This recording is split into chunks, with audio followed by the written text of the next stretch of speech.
Hey guys, what to do here of course, and today we're discussing the Zuho.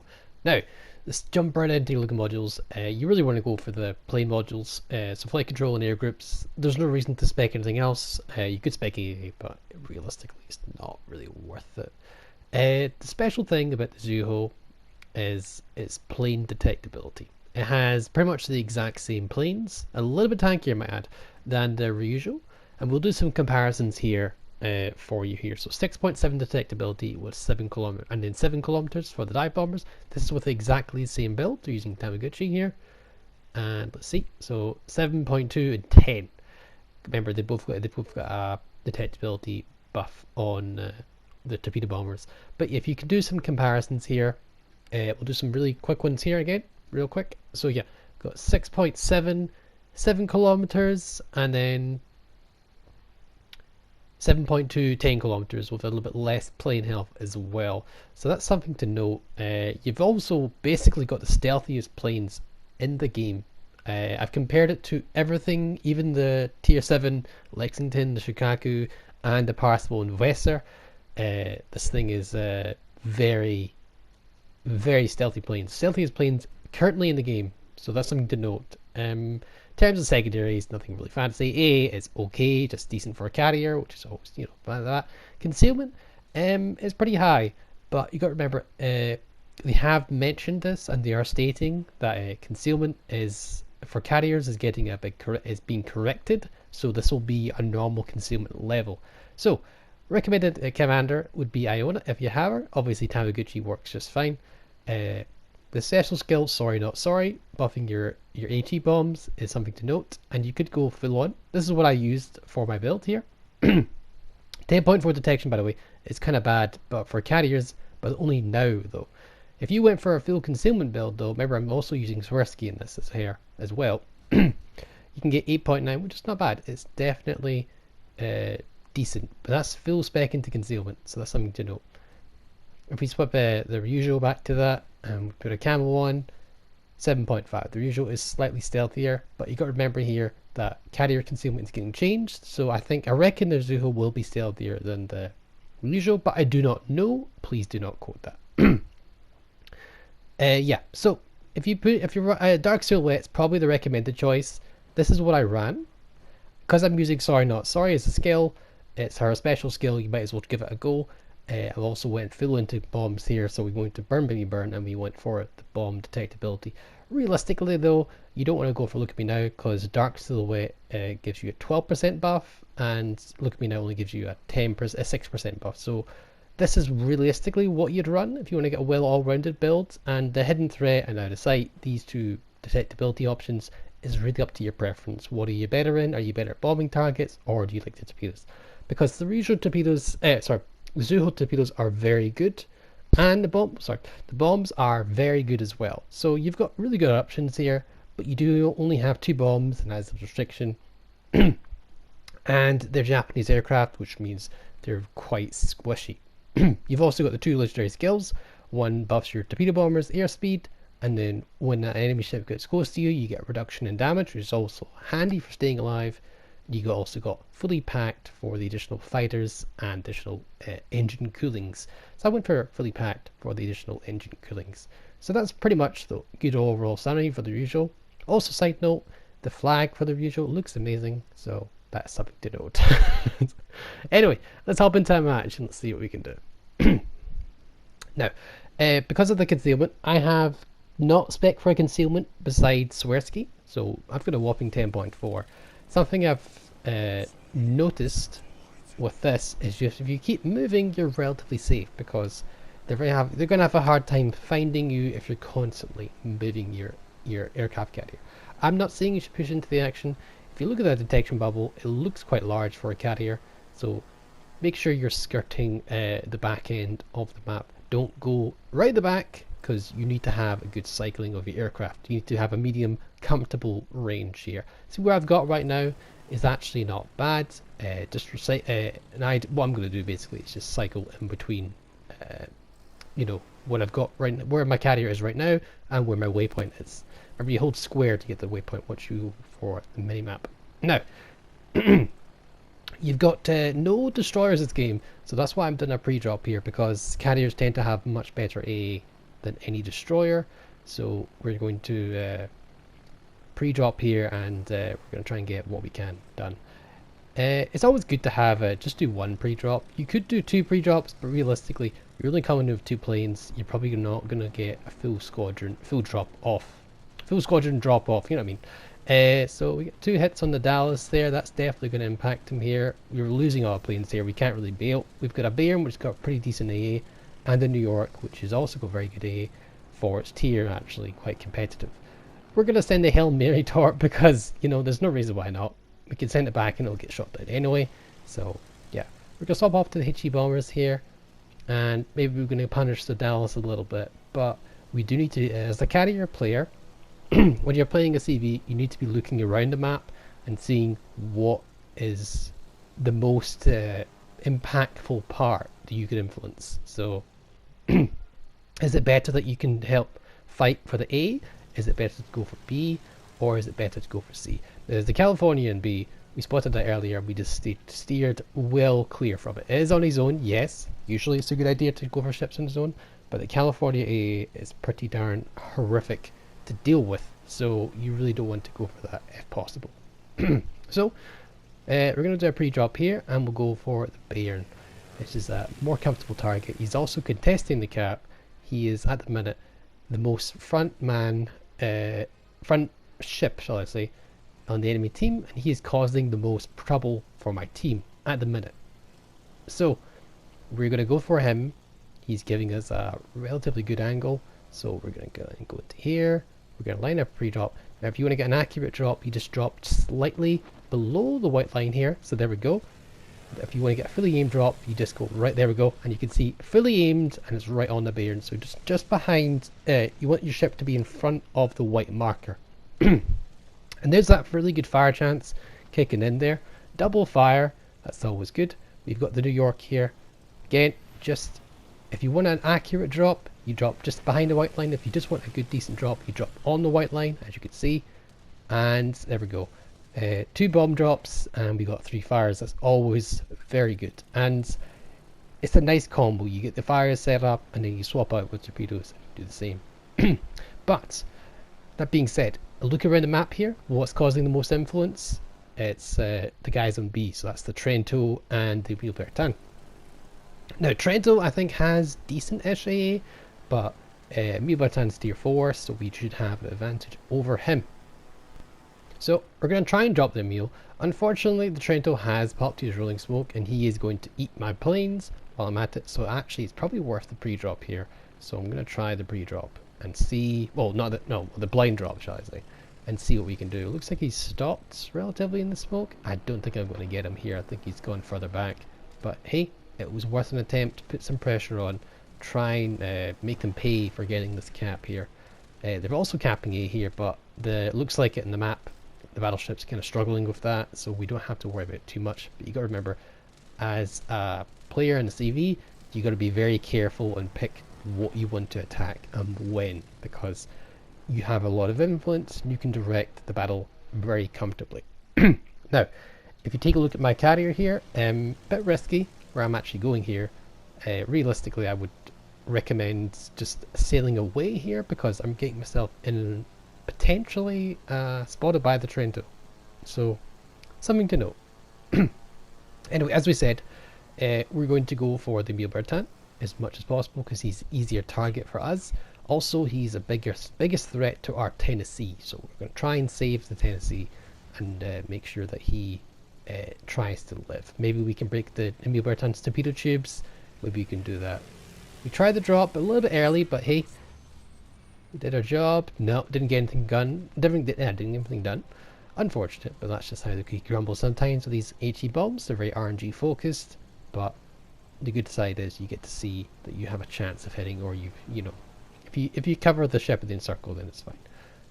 Wheelbertan's getting pretty messed up by our team. That's pretty good. We are spotted, by the way, as a carrier, but we should be able to try and finish off the meal. Okay, there we go. He's dead. You know, it may seem like a secure maybe, but hey, that could prevent him from getting that one torpedo salvo that could kill our Tennessee. Now, We're spotted by the Trento. Trento's trying to do some stuff to us here. And we're just going to drop him with the 2 bombs. Can we get any results? Hey, there we go. Set a fire, incapacitated module here. So we get 3 bombers out, and we're going to start vacating behind the island from him. We've lost a fair amount of health, but we should be okay, I think.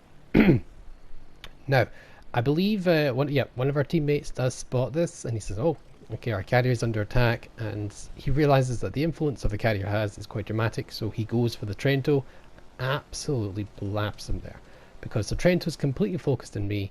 I'm in the middle of the map, and what happens when you're in the middle of the map? You're probably giving broadside to somebody. So yeah, that's unlucky for poor Molotov.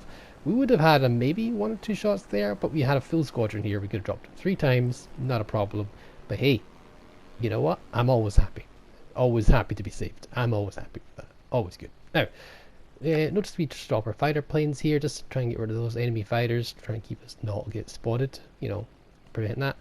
You've got a California, he's kind of like almost one of the last ships left, so we got to drop him. So we're just going to do a pre-drop here.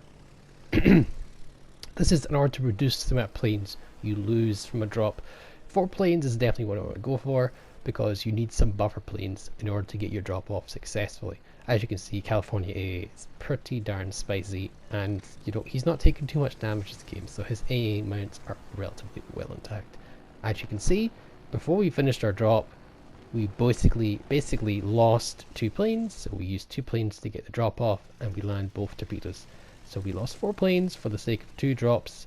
That's fine. That's just how the California and high A boats go. So we need to get back into the fight now. So we need to turn our carrier to forward here and get into the fight, because that's really what's important. Getting your carrier close to the action and getting as much cycling as we're going.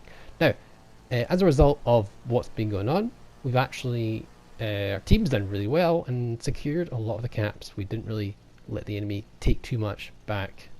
The Molotov did go down to the California, unfortunate, but hey, that was a good trade, to be honest, because he got rid of the Trento and he did some damage to everything else. That's not bad at all.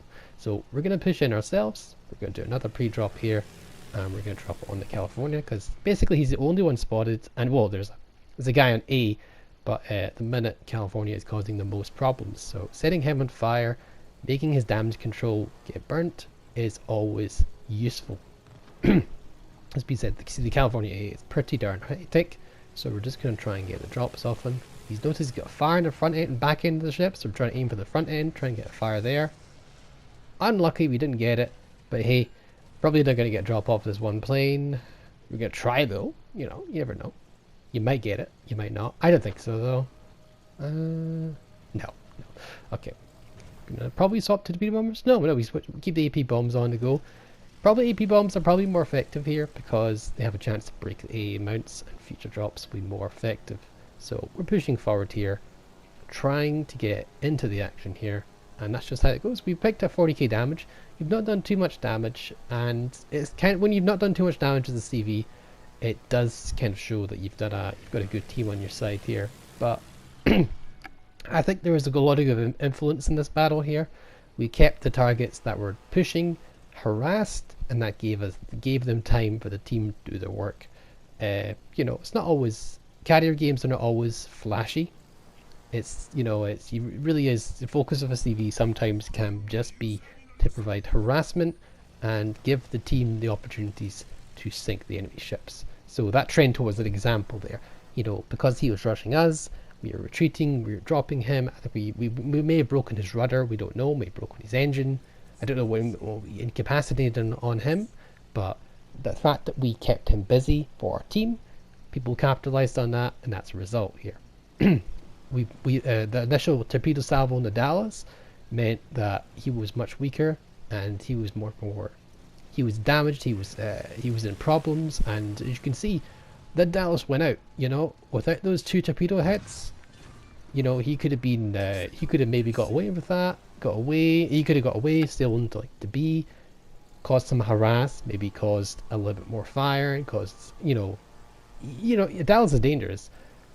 Like the influence a carrier has is not always on the damage you do, it's about the influence you impact. Now right here, there we go. We're going to drop the carrier of one plane. We're going to drop a fighter up and keep the carrier spotted for our team a little bit. While we're doing this, we're going to push in and we're going to go and capture the Bravo point. It's all about influence you impact on a carrier. And the Zuho is not bad. It's not a bad boat. I'm going to honestly say it's not a bad boat. And the thing about the Zuho is, main selling point in my opinion, is its detectability of the aircraft. It's got the stealthiest aircraft in the game in the minute. And with that, something very important to note. If your aircraft are not spotted, they're not going to get shot by AA. So you can get closer to ships without being shredded by the AA. So you can spot targets without necessarily being spotted yourself. So we had like a 6.7. It could be potentially get better depending on what we have and updates. My commander gets leveled up or something like that. I think it's maxed out. I'm not sure. You'll have to check on that one. But we could have a plane. We could have skills that buff a carrier plane detectability. But these are very stealthy planes, and you have to get much closer than other planes in order to get shot. So you are realistically slightly more tanky as a result, because you just get under less AA fire, because long range AA isn't as relevant to you. So you could get close up to a battleship whose detectability by plane is maybe like 9 to 10. Just say it is for the argument's sake. You could go up there and your detectability 7, you could spot them for like a 3 kilometer leeway to actually getting your plane spotted and losing no planes. So it may not seem like much, but that's actually quite an influential wee handy tool you have at your disposal. How annoying is it as a surface ship to be spotted by a plane that you can't even see? Because you got no defense against that. There's no real counter. You can pop your fighter up here, but again, if you can't see it, the fighter's probably not going to see it either. So that's something to note. Yeah, something to note. At the minute, again, we're just here trying to spot the CV while we're capping this middle objective here, and that's just how the game goes. Pretty much that's that. A very, very good game. We've had a bunch of games in the Zuho. I did test this quite thoroughly, and I thought this was an interesting game to show. The bombs got used there. The bombs got a decent fire chance. Only 2 bombs, but the same thing as the Ranger. Ranger's got a higher alpha, but I believe the Zuho has a better fire chance. That's something to note. The bombs are not always there just for the damage. It's always for setting off the damage controls. And again, you've got the options there. You've got Iona as a special captain, which is at the minute an advantage over the Ranger, because the Americans do not have a special carrier commander just yet. So that's something to note. You could, spec into bombs with the Zuho, sorry, keep saying rujio, and you can get some good results. As you can see, I thought it was a double fire, and that was a single fire there. We only landed 1 though, but hey, that burns his damage control, and the looks of it, he's not going to last much longer. We pull off our solo cap here, and we get a respectable 56k damage. That's not bad. Do we actually get the kill on him? I'm not sure now. Do we get the kill? We do actually, there we go. So yeah, pretty interesting game. Just goes to show you, it's not all about damage, and especially with carriers, it's all about influence you exert in the battlefield. And I think that we had a good result. There we go, 2.1k for a win. And the CV is not bad. Our Molotov did really well. We only shot down 1 plane. The enemy CV didn't really go for our points. Something to note. But yeah, guys, I hope you enjoyed this video. I do hope this helps your decision making, whether actually you want the Zuho or not. It does have a distinct advantage over other carriers due to its superior plane detectability being so low. And it is very similar to the rujio as a carrier. Very similar alpha damage and torpedoes and bombs, but a little bit higher HP pool as well as a bit of detectability. In terms of the carrier concealment itself, according to the devs, it will normalize in the next update because carrier concealment is getting reworked. So that is something to note and something to look into. Ultimately, the decision is up to you, and hopefully you make the best decision for you. So hope you guys enjoyed this video. As always, be sure to like, subscribe, and I'll catch you guys on the flip side. Bye for now.